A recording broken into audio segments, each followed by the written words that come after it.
کہ کوئی ایک آپ صاحب بیان کرتے ہوئے کہہ رہے تھے کہ ہندو، مسلم، سکھ، عیسائی سب ایک ہیں۔ اللہ تعالیٰ چاہتا تو کیا سب کو مسلمان نہ کر دیتا یا سب کو عیسائی نہ کر دیتا، مگر اللہ تعالیٰ چاہتا ہے کہ میرے کچھ بندے میری عبادت کریں، کچھ میری پوجا کریں، کوئی اس کے علاوہ ہوں۔ تو اس کا کیا حکم ہے، اور جن لوگوں نے اس کو سننے کے بعد کہا بے شک بے شک، تو ان کا کیا حکم ہے؟ دیکھیں، صاحب نے بالکل ٹھیک بات نہیں کی، بلکہ اللہ تبارک و تعالیٰ نے جیسا کہ قرآن عظیم میں واضح طور پہ سورہ آل عمران کی آیت نمبر 19 میں فرمایا کہ ان الدین عند اللہ الاسلام، کہ بے شک دین تو اللہ کے نزدیک اسلام ہی ہے۔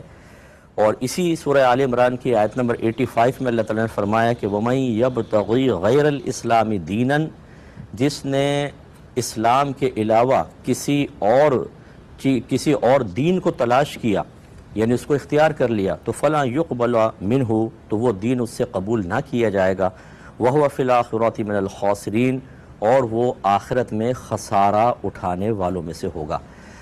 اللہ تبارک و تعالیٰ کے ماں سوا کی عبادت کرنا شرک ہوتا ہے۔ اگر کوئی اللہ کے لیے بیوی ثابت کرے، بیٹا ثابت کرے، یہ بھی شرک ہوتا ہے۔ آپ کوئی کہے کہ اللہ تعالیٰ اس شرک سے راضی ہے، حالانکہ جا بجا اللہ تعالیٰ نے قرآن عظیم میں شرک کی مذمت فرمائی، اور یہاں تک فرمایا کہ اگر کوئی اسی حالت میں مر گیا، یعنی حالت شرک میں، وہ ہمیشہ ہمیشہ جہنم میں جائے گا۔ تو کیسے اللہ تعالیٰ اس سے راضی ہو سکتا تھا؟ ایک چیز ہوتی ہے کہ جیسے میں مثال دیتا ہوں کہ ایک بیٹے کو باپ نے بیٹے کو منع کیا، بیٹا ان لڑکوں کے ساتھ مت کھیلنا۔ کچھ عرصے بعد باپ آیا تو بیٹا انہی کے ساتھ کھیل رہا تھا، تو باپ نے یہ سوچ کر کہ ابھی میں اس کو ماروں گا، پیٹوں گا، ڈانٹوں گا، یہ ڈسہارٹ ہوگا، گلٹ فیل کرے گا، وہ دیکھ کر چلا گیا کہ گھر آئے گا تو پھر میں کروں گا۔ اب بتائیں، اس نے یہ بیٹے سے راضی ہو کر چھوڑ کر گیا ہے، یا اس نے اس لیے چشم پوشی کی ہے کہ ابھی ایک مصلحت ہے؟ تو آپ یہ کہیں گے کہ مصلحت کی وجہ سے باپ راضی ہو کر دیکھ کر اس کو اجازت دے کر نہیں گیا ہے۔ ایسے اللہ تبارک و تعالیٰ نے مختلف لوگوں کو پیدا فرمایا، ہدایت اور گمراہی کے اسباب مہیا فرما دیے، بعض نے اسباب گمراہی اختیار کر لی۔ اب اگر اللہ تعالیٰ فوری گرفت نہیں فرماتا تو اس کا مطلب یہ نہیں ہے کہ اللہ تعالیٰ اس سے راضی ہے، بلکہ اللہ تعالیٰ ان کو مہلت دے رہا ہے۔ اگر قرآن پڑھا ہوتا تو سب باتیں قرآن میں موجود ہے کہ اللہ تعالیٰ مہلت دیتا رہتا ہے اور پھر آخرت میں پکڑ لے گا۔ یہ دنیا میں بھی عذاب نازل کر دیا بہت سی قوموں پر، ورنہ آخرت میں پکڑے گا۔ لہذا جو اس قسم کے عقائد رکھے گا وہ دائرہ اسلام سے یقیناً خارج ہے، اور جس نے اس کی تائید کرتے ہوئے، یس کہتے ہوئے بے شک کہا، وہ سب بھی دائرہ اسلام سے خارج ہو گئے۔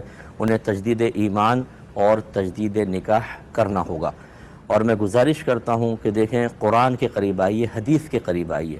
جب آپ قرآن کو پڑھتے ہیں تو اس میں آپ کے بیسکس عقائد بہت اچھے مضبوط ہوتے ہیں، اس میں نصیحت ہیں، اس میں عذاب کی وعیدیں ہیں، اس میں جنت کی ترغیبیں ہیں، اس میں احکام شرع بیان ہوئے ہیں، پچھلی قوموں کے عذابات کے واقعات ذکر کیے گئے ہیں، تو انسان صحیح ہدایت کی طرف آ جاتا ہے۔ وہ حدیث کو ایسے پڑھیں، فائدہ ہوگا۔ ہماری یوٹیوب پہ تفسیر قرآن تدبر قرآن موجود ہے، جو یہیں پہ میں نے ریکارڈ کروائی تھی، ایپیسوڈ 1 سے دیکھنا شروع کریں، بہت فائدہ ہوگا، اور اس قسم کے کسی بھی گمراہی میں انسان مبتلا نہیں ہوگا۔ ایسے ہمارا درس بخاری پروگرام آتا ہے، وہ بھی یوٹیوب پر ڈلا ہوا ہے، درس بخاری کی پہلا پروگرام سے دیکھنا شروع کریں، انشاءاللہ بہت ہی امید ہے کہ بہتری ہوگی۔